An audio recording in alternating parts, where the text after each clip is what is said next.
Hey there guys, my name is Marcus, and in this video I'm going to show a simple way how you can avoid fees buying Bitcoin on Coinbase.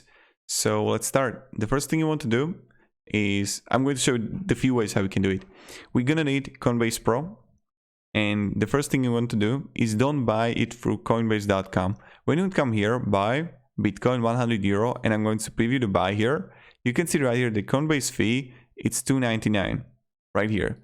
But when you're gonna do it through Coinbase Pro, and I can max amount of 100 euro from euro to Bitcoin, fee 0.50. So this is the first thing how you can save money. So as you can see, same price, different fees. The second way how you can do it, don't do it through debit card.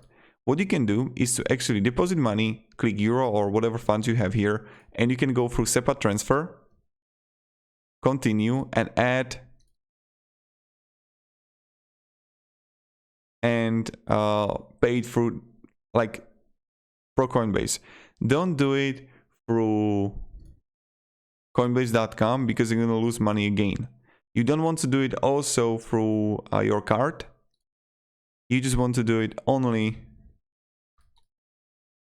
through Coinbase Pro.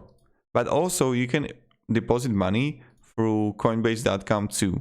But again, the most important thing is when you're gonna buy it through Coinbase Pro, don't do it through Coinbase.com. Of course, you have a link down below the description that if you register for it, you will get $10 for free. And thank you very much everybody for watching. If you have any questions, just ask me down in the comments. And also, if you enjoyed this video, you can support and subscribe. I'll be really thankful for it. And yeah, have a great day and goodbye. See ya.